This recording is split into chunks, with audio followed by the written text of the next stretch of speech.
This is CGTN, China Global Television Network.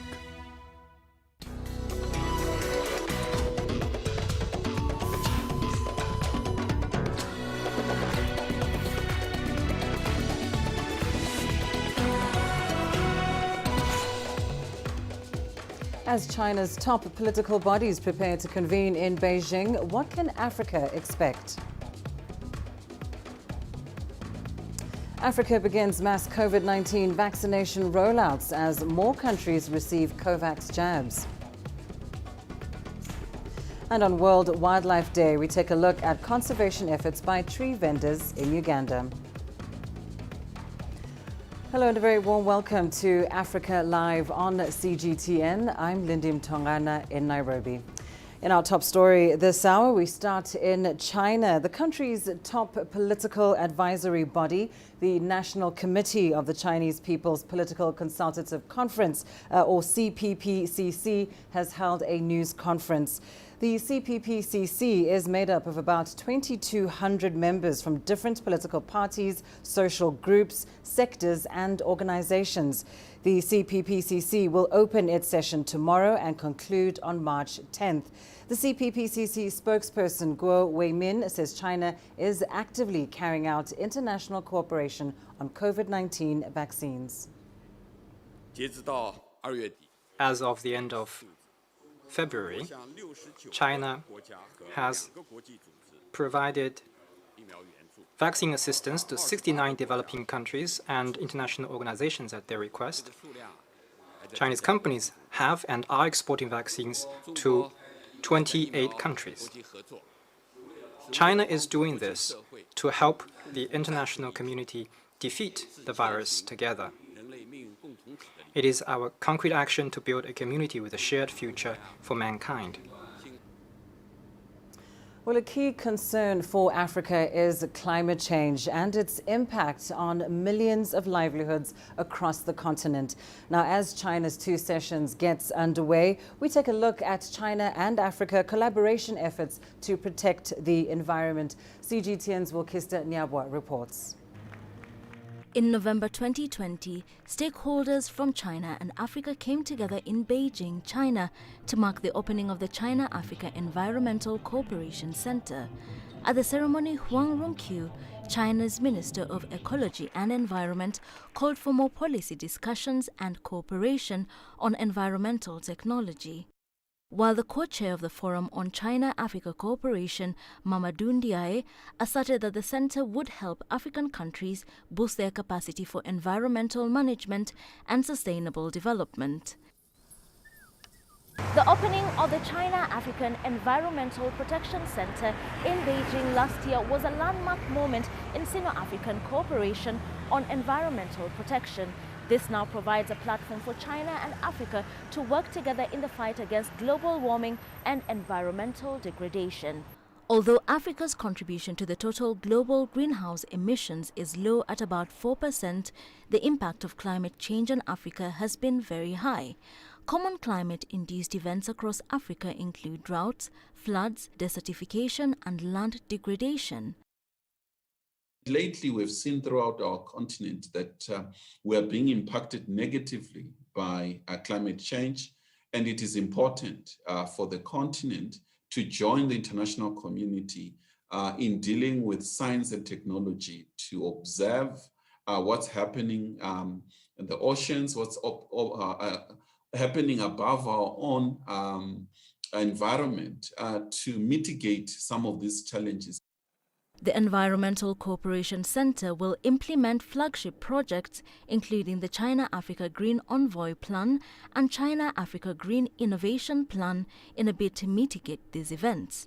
It isn't the first time China and Africa are joining hands to address environmental management. In 2009, African countries agreed together with China to include their joint fight against climate change as a field of cooperation under the Forum on the China-Africa Cooperation Framework. Since then, China has been making concerted efforts to improve Africa's capability to mitigate and adapt to climate change. China has so far signed agreements with 5 African countries, including South Africa and Ethiopia. Since 2015, it has helped train over 900 Africans through workshops on urban environmental management and water pollution control.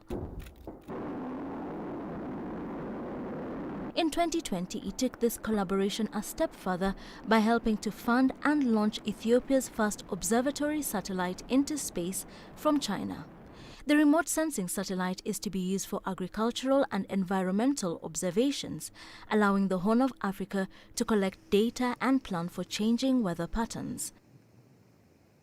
Satellite cooperation between China and Ethiopia was so successful, and one is expecting China to enter into with other African countries, particularly Nigeria, Kenya, and South Africa, some of the African countries with at least knowledge on space to counter the environmental challenges that we face. Sino-African cooperation on climate change focuses mainly on financing, infrastructure and capacity building, and the development of green and renewable energy for African countries. The newly established China-Africa Environment Cooperation Center is then likely to become a powerful platform for environmental policy dialogue and information exchange on green development. Wilkis Anyabwa, CGTN. Let's turn now to the latest on Libya's political transition. The country's interim Prime Minister, Abdul Hamid Dbeibah, says he's reviewing some 3,000 applicants for his cabinet. Dbeibah has been struggling to form a unity government. He is expected to name his ministers this week after he missed the UN's deadline to form the government. Here's Adel Al-Makhraoui with more. Libya's new interim prime minister is stumbling upon his first challenge to form a unity government. The deadline set by the United Nations expired on February 28. Abdul Hamid Dbeibah, though, has managed to get a new deadline, which is now set for March 19. I've consumed the 28 days to form the government. The deadline expired. I, however, submitted the structure and the selection criteria. The Presidency Council is studying that proposal and will call Parliament to convene. We are willing to go to any Libyan city to submit the cabinet formation to Parliament. The government will be composed of all Libyan sects without any exceptions. Dbeibah says that 3,000 candidates have shown interest in joining his cabinet. He insisted on reviewing all of them before naming his government. He's expected to hand in his cabinet selection this week before Parliament convenes on March 8. At least 2/3 of the divided parliament must endorse the cabinet. Military officials from rival governments have agreed to make Sirte the host city for that session. Sirte is becoming a middle ground for politicians from western and eastern Libya to meet. There are many political sides involved in the process. Each of them wants to be represented in the government because it's responsible for holding the elections. They want to have a role so they can guarantee the election's fairness. Mr. Dbeibah is challenged to create a formation that is acceptable to everyone and to get endorsed. This is very difficult to achieve. Dbeibah's government is expected to replace 2 divided cabinets based in Tripoli and Benghazi.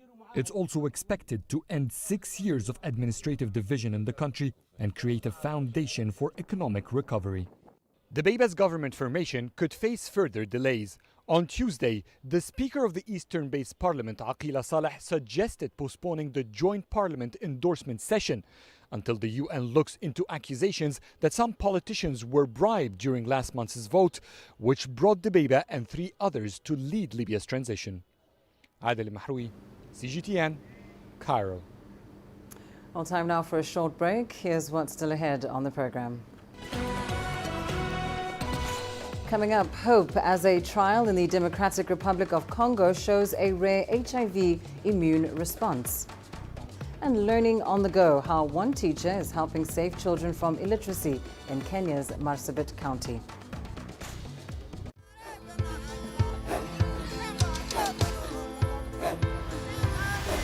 Africa is a continent of diversity, with varied climates and enchanting geography.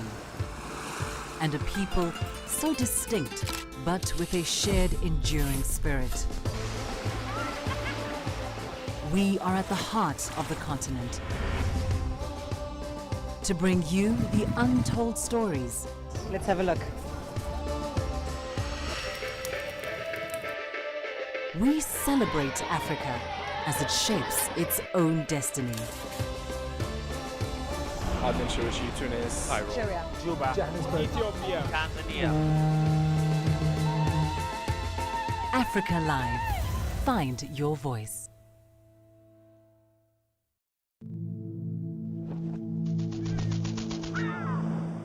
How will your world change today? What happens here? What happens there? Or what you make happen for yourself? If it matters to you, it matters to us too. Your stories are the stories that need to be told.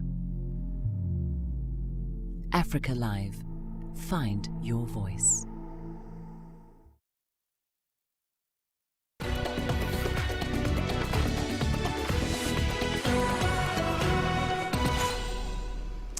Well, let's start once again with our top story in China. The country's top political advisory body, that's known as the National Committee of the Chinese People's Political Consultative Conference, gets underway this week. And of course, they will be convening as two major legislative bodies meeting in China.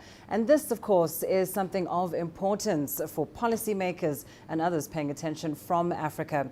Let's bring in Dr. Cliff Mboya. He is a China-Africa expert and PhD graduate from Fudan University in China for some analysis on the CPPCC. Cliff, thanks as always for joining us. Now, as China's top political bodies prepare to convene in Beijing, what can Africa expect? Well, these two sessions are really about China's development plans. One should be China's development plans for the next 1 year at least, and two, it will set actionable steps to achieve the policies and priorities for the next 5-year plan, which is the 14th 5-year plan for China. And these have implications for China, for Africa, due to the close relationships that we have with China. So Africa should expect a revision of some policies. For example, we expect the dual circulation policy to come into place and how it will be implemented. We expect an emphasis on the Green Belt, which relates to the Belt and Road Initiative that is big in Africa. We expect explanation of how China expects to double its economy, and these have great implications on the continent. So this will signal China's priorities going forward and how Africa can tap into this opportunity and adapt to challenges, if any, arising from these policies. And of course, this year, the meeting comes at a time when Africa is still reeling from the economic and social impact of COVID-19. How might this context shape China-Africa priorities this year? I think China has already shown its commitment to supporting Africa in combating COVID-19 and is currently in the process of pushing for equitable distribution of vaccines to poor countries, not just in Africa. And I expect COVID diplomacy to remain a priority in China-Africa relations going forward, as well as economic recovery.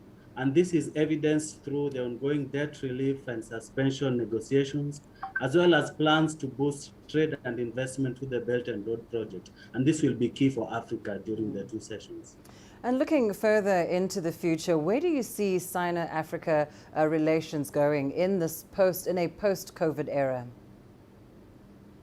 Well, I believe the COVID-19 era it provided a test for Sino-Africa relations.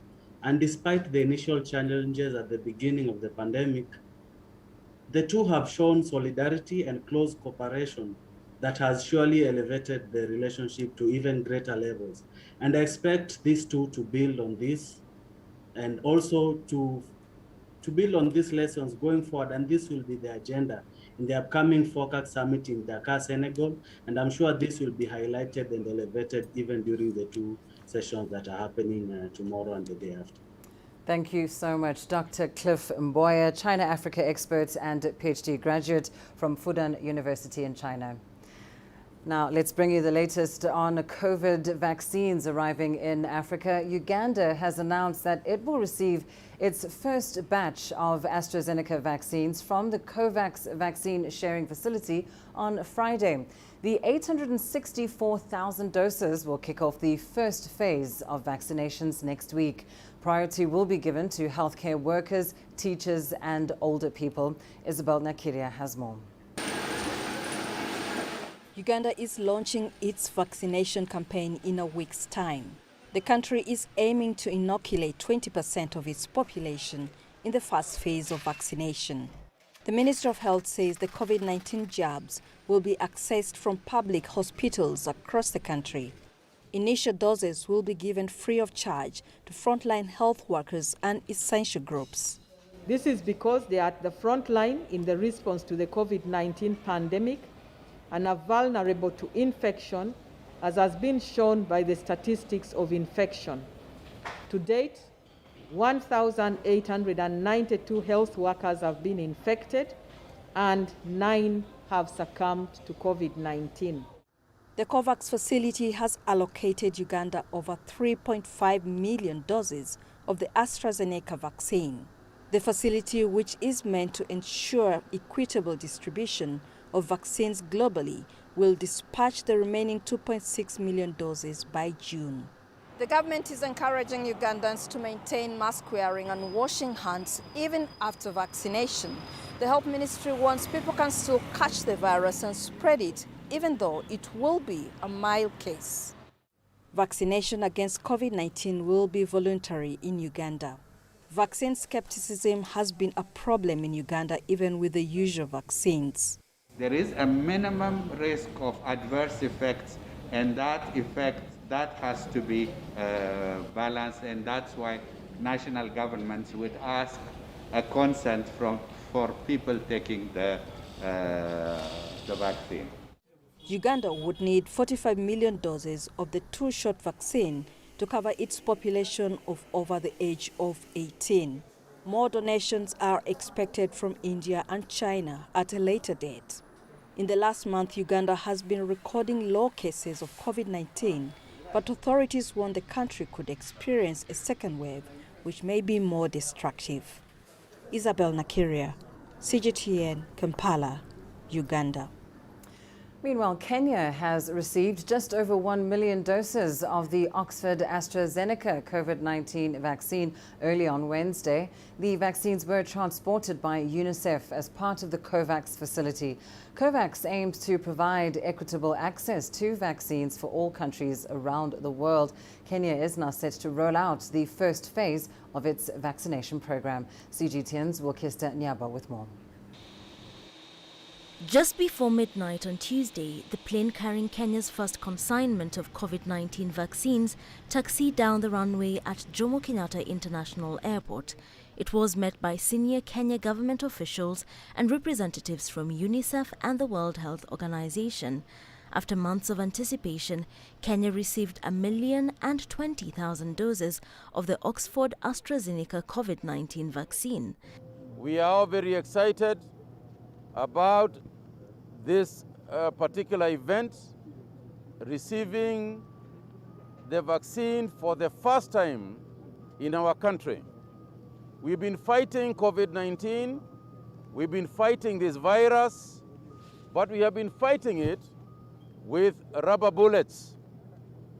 But this time round, what we have received here is equivalent, metaphorically speaking, to acquisition of machine guns, bazookas, and tanks to fight this war against COVID-19. The vaccines, which were manufactured by the Serum Institute of India and provided to Kenya through the COVID-19 Vaccines Global Access Facility, or COVAX, are part of the 24 million doses the country is expected to import in coming months. They were procured and transported by UNICEF's supply division in Copenhagen. Once cleared, the vaccines were transferred to the central vaccine stores in Kitengela on the outskirts of Nairobi. With the arrival of this consignment, Kenya is now ready to roll out its first phase of COVID vaccines, targeting to vaccinate over 1 million people by June. Kenya has drawn up an elaborate vaccine distribution schedule that stretches out across the country. The first phase in the vaccination plan will target 1.25 million people. The vaccines will be moved from the central vaccine store to 9 regional vaccine stores, from where the counties will collect and distribute the vaccines to local hospitals. Healthcare workers in the 47 counties are among those who will get the jab first. We are starting with our health workers. Let's make it clear. We are starting with our health workers. Kenya has approximately 400,000 health workers in the country. Phase 2 will target 9.76 million individuals above the age of 50 years and those with underlying conditions that render them vulnerable. At least 4.9 million people are factored in the third phase, as more vaccines are expected to become available. The Ministry of Health, however, warns that while the vaccines are a game changer, members of the public are still required to practice vigilance. The vaccines are being administered on a voluntary basis. Wilkisanyabwa, CGTN. To some groundbreaking medical news coming out of the Democratic Republic of Congo. A team of researchers has found a high number of people who appear to be able to fight HIV without using antiretroviral treatment. These findings, published Tuesday in eBiomedicine, may help researchers uncover biological trends within this population that could lead to advancements in HIV treatments and potentially vaccines. Abbott Laboratory researchers said this group of people that test positive for HIV antibodies, but in the end have low to non-detectable viral load counts without using ARVs. They are referred to as HIV elite controllers. Well, let's find out more about this. I'm now joined by Dr. Kuku Appiah via Zoom, a medical director at the Abbott Rapid Diagnostics Africa. Doctor, thank you so much for your time. Firstly, can you give us more details on this report and what it actually means for the fight against HIV? Thank you very much. So for over 25 years, Abbott has been involved in global surveillance around the HIV virus. And so we have compiled a huge archive of samples of from different regions. But when we analyzed these samples that were collected in the 80s, in the 2000s, and recently up to 2019, we discovered a cluster of elite HIV elite controllers from the Democratic Republic of Congo. And these are people that have got low to undetectable viral loads, high CD4 counts, and intact immune systems. And we have tested to make sure that they were not on any antiretroviral treatment or anything else that could explain this, the fact that their body is controlling the HIV infection, except that they have some specific genetic advantages, which is allowing them to have been HIV positive for all this time, but not actually develop the AIDS disease. And they're not on any, they were not on any antiretroviral therapy. This finding is a breakthrough, and it's able to add to the information that we have around HIV and what makes different people respond differently to the virus. And this knowledge that we have, once it's adopted by other investigators, it takes us one step towards finding a cure for HIV. Thank you. And Doctor, just talk us through the numbers in the DRC study. How big is this cluster of people who have very low viral loads, and why then, from a numbers perspective, is the outcome considered as very significant? So we found about 400 people out of 100,000 people. So what we found among the people that were analyzed in Kinshasa, we found 2.7 to 4.3% of the presence of these HIV elite controllers, a much higher percentage compared to the overall prevalence of 0.1 to 0.2% that you find globally. So obviously this is a cluster, and we need to investigate, or investigators will need to look more into this group of people to find out what are the links between their ability to naturally suppress the HIV virus and how this can lead to future treatment regimens. Thank you so much. Definitely there was a much higher percentage of people that are elite HIV controllers in this cluster from the Democratic Republic of Congo. We have also seen similar patterns in Cameroon, and both of these countries are countries that have shown extreme variance in the HIV patterns that they have, and also looking at whether this is where the origins of HIV disease come from. Fascinating indeed. Thank you so much for your time, Dr. Kuku Appiah, joining us there on this medical breakthrough that could one day contribute to a cure for HIV. Now, UN Secretary General Antonio Guterres has lamented the effects of the ongoing coronavirus pandemic on children and families. Speaking during a visit to a UNICEF art installation, Guterres termed the failure by many children to attend school as one of the terrible consequences of the pandemic. The art installation by the UN body calls attention to the COVID-19 education emergency and raises awareness about the need for governments to keep schools open. The installation that is called a pandemic classroom is a model classroom made up of 168 empty desks, with each desk representing the million children living in countries where schools have been almost entirely closed.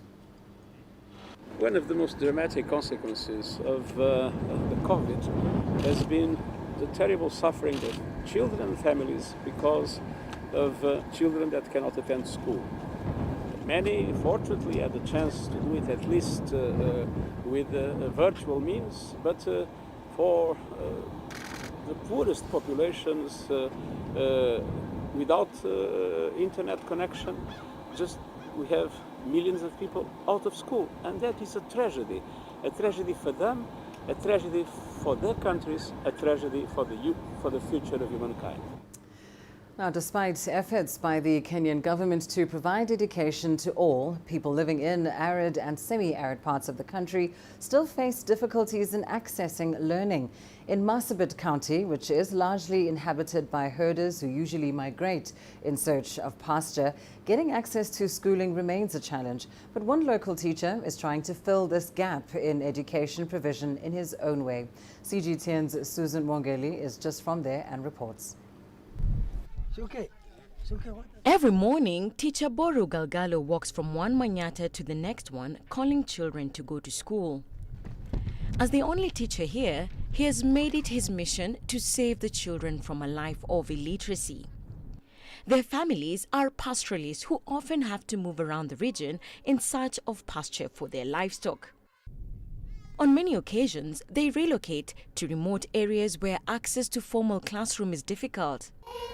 It is this situation that led Boru to set up a makeshift classroom that is mobile and can follow the families wherever they go. We started the school under a shade. We got a little help from just well-wishers, a group of our own people who just donated for us. Boru, who is a trained teacher, has enrolled 64 children in this classroom. He targets children between the ages of 3 and 6 years. Due to their age, they are very young. They cannot be taken to any other boarding schools away from their family because still they cannot help themselves. The rate of absenteeism is high, as some parents would rather have their children look after livestock. According to data released by the National Bureau of Statistics in 2018, Marsabit County had the poorest education indicators in Kenya. There was a time, in fact, I went for the holiday, but when I came to open the school, in fact, I could not find him. I decided even to collect information from just the neighbors who have been around there, where they shooted. They said they have shooted us almost around 40 kilometers away from the roadside. So it forced me now even to go where they were now. The current schooling structure they have is supported through donations and cannot meet the increasing demand brought about by more children wanting to join classes. Attempts to get another teacher to support Boru have also not been successful. But despite the challenges, Boru presses on. You see, I volunteer myself. I might even, you see, even where to sleep sometimes can be a problem to me. Because that house that we live together with the other family, in fact, there is husband and wife there. So sometimes I even spend in the wilderness too, until the dawn comes. With the effects of climate change hitting hard and the availability of pasture for livestock dwindling, these families are unlikely to stop migrating. And for them, the most pressing issue is how to transport the mobile structure with them. This unit can only be dismantled and reassembled 1 or 2 times. By the third time, it breaks down completely. Therefore, we would request that well-wishers provide us with a portable classroom, one that has wheels so that we can drag it wherever we go. It might not be the ideal situation, but through this mobile classroom, Teacher Boru is determined to give these children a good start in life and ensure that they stand a chance at education so that in future they may be the drivers of change for their community. I am Susan Mongeli for CGTN in Marsabit County, Kenya. Your business news coming up next. The US issues final anti-dumping tariffs on aluminium from 18 countries.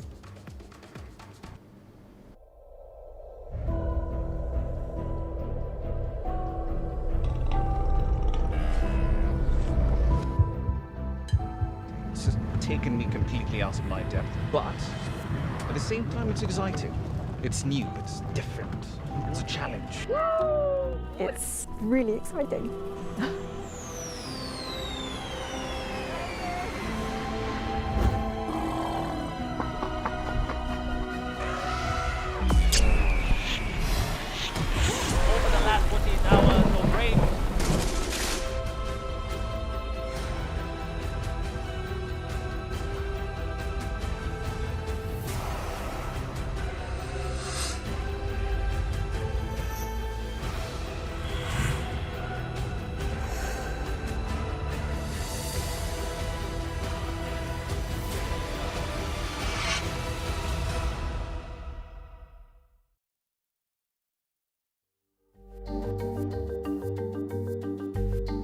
Africa Live.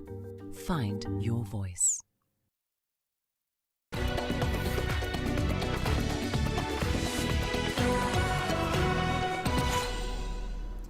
The foreign ministers of Sudan and Egypt have met in Cairo to discuss bilateral cooperation as well as Ethiopia's dam on the Nile River, which has been a source of great controversy in the region.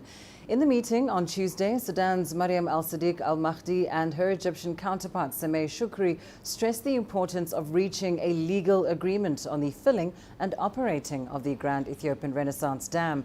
They said that the water rights of all three countries must be preserved.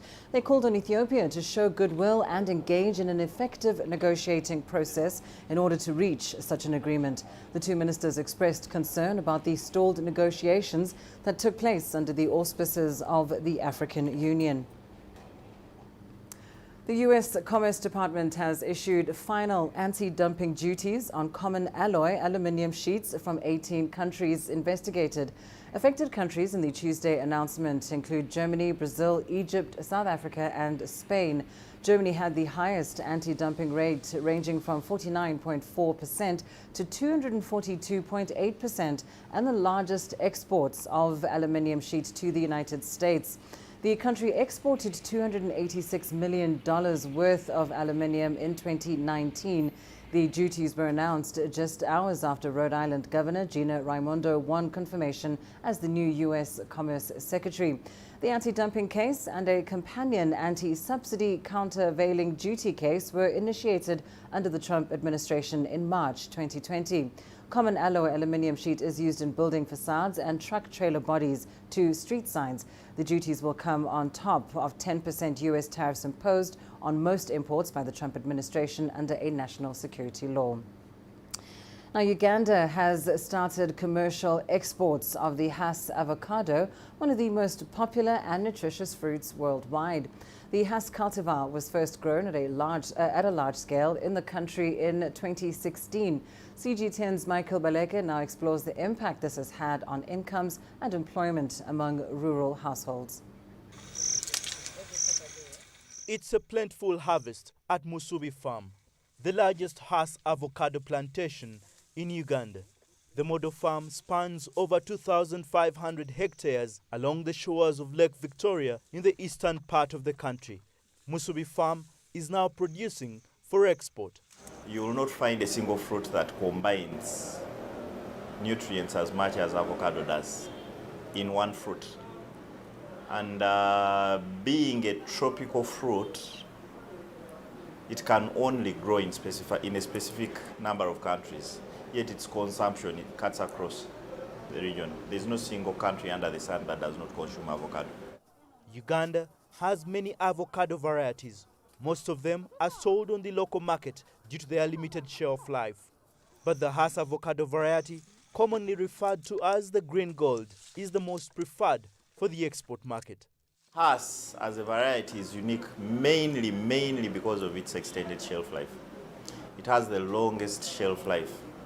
And this gives it an advantage over any other variety in terms of shipment quantities, because it's one of the few varieties that we can ship by sea. Shipping by sea would give us the advantage of shipping as much as we can, as compared to air freight. Hass avocado trees mature between 2 and 3 years and have a lifespan of more than 50 years. They have a long harvest season, produce better yields, and the plant is said to be disease resilient. Avocado is a non-traditional export crop in Uganda. This means not very many farmers grow the fruit for income generation. But with the rising demand of the Hass variety worldwide, local farmers are being mobilized to open up more of their land to avocado growing. This is expected to help maintain supply to the export market, create jobs and improve incomes, especially to rural households. The government is also pushing for value addition of the crop. We have started an agribusiness project through agriculture and trade, and we are constructing a number of value addition industries, small-scale industries, in coffee, as coffee allers, as fruit processors. Uganda's first avocado exports are headed for Europe, but as more trees come to fruition, the country is looking to expand its avocado exports to China, India, and the Middle East.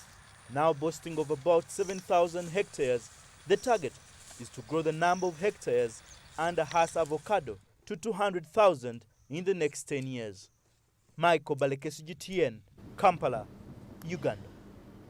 To Zimbabwe now, where there's been a renewed push by some tobacco farmers to limit the amount of the leaf that is exported.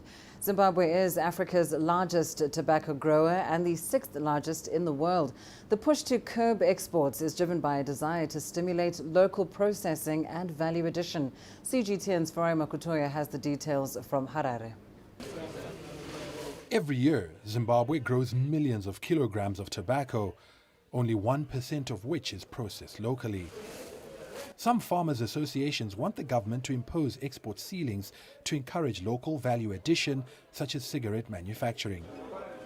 However, some industry experts argue it takes more than having ready access to the raw material to sustain cigarette making, and restricting exports could be futile in the short term. We might just end up with a stockpile of unsold tobacco. I think we need more players. I think we need more brands. I mean, cigarettes are about branding. They're the easiest things in the world to make, but it's the branding that costs billions, as you know. You know, if you look at Philip Morris, BAT, Japan Tobacco, etc., all their money is spent on branding, and if you don't have the brands, your cigarettes don't sell. One player is leveraging Zimbabwe's biggest tourist attraction to appeal to smokers. Mosia Tunya is the indigenous name for the Victoria Falls and the brand name for these handmade cigars. The reason why we started this venture is to contribute towards value addition. If Zimbabwe's ambitions to process more of its own tobacco are to be realized, startups like these need more assistance. Government can play a much more important role in trying to push the value addition, and by making information easily available, and by expert support, and financial support to kind of like help small companies like ours, maybe some tax breaks and tax holidays here and there. At a higher level, arrangements to produce cigarettes locally are being pursued with the biggest buyer of the country's tobacco. A lot of people have been working, including cabinet ministers, have been working on trying to persuade our Chinese partners to manufacture cigarettes here. And I think the number, something, if they manufacture just 1% of their cigarettes here, it would create a ginormous industry. In recent years, China, through Tianji, a subsidiary of the China National Tobacco Corporation, has helped expand output by financing thousands of small-scale growers. Farai Mwakutuya, CGTN, Harare, Zimbabwe. A Porsche owned by Argentina's soccer giant Diego Maradona during his final season in Europe will go under the hammer this week. Maradona drove the 1992 silver Porsche 911 when he was playing for Spanish club Sevilla FC in the 1992-93 season. This was also his last stint in Europe after serving a 15-month ban over a failed drug test. The car spent 20 years with another owner on the Spanish island of Mallorca before it passed through the hands of several French collectors. It comes to auction with about 120,000 kilometers on the clock. Maradona, of course, died in November last year. The online auction kicks off this Wednesday and will last until the 10th of March. So that is 7 days auction. The estimate that the car carries is 150 to 200,000 euros, which is normal for the model, but we believe that it could fetch a much higher result in view of the connection with Diego Maradona, in view of its provenance. Yes, I believe that it could fetch a lot more than a normal car of this model would make without this provenance. Time for a short break. Here's what's still ahead on the program.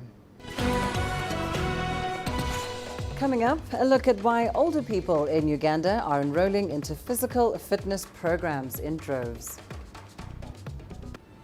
Join us in global business and see Africa through our eyes. The greatest journeys, the greatest sights, the greatest adventures. Here in Panata, this weir allows the locals to walk on water. We're far more than just TV news. We're your passport to the wonders of Africa. To bring you stories of struggle, survival and hope.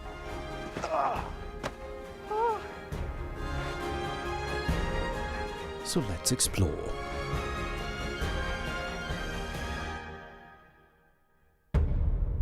CGTN. See the difference.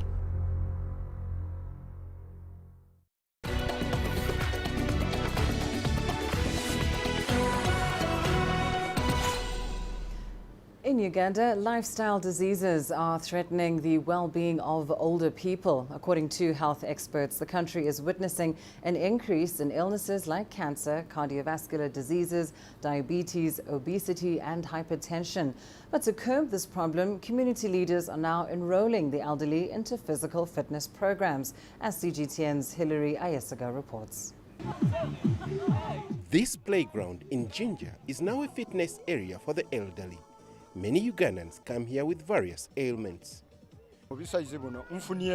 My body is flexible. I can now sweat. This wasn't possible before the training. Health issues among trainees ranged from joint pain to paralysis. Physiotherapists say these are signs of lifestyle diseases. Some of them think that everything, each pain they feel in their body, they need to go to the hospitals, which is not the case. That's why we come to do a total body workout from the legs to the head. Ugandan scientists attribute the rise in lifestyle diseases to unhealthy diets, alcohol abuse, and physical inactivity. And to curb this problem, Ronald Owora is now taking the older people through sessions of yoga and aerobics. For close to a month now, these elderly men and women have been exercising their bodies here. They want to become both physically and mentally fit. Uganda's President Yoweri Museveni is also pushing for this kind of therapy, and it's gradually being adopted by local leaders. Come and work out, come and do aerobics, come and socialize with your fellow older people, so that you distress, and you have something to look up to every evening, and we hope this is going to help them, to add a few more days or a few more years on their lives. According to the World Health Organization, 5 million deaths could be prevented each year if people around the world were more active. But for these older Ugandans, getting into shape could help them live longer. Hilary Yesiga, CGTN, Jinja, Eastern Uganda. And coming up in your sports news, we tell you how COVID-19 protocols have affected football in South Sudan.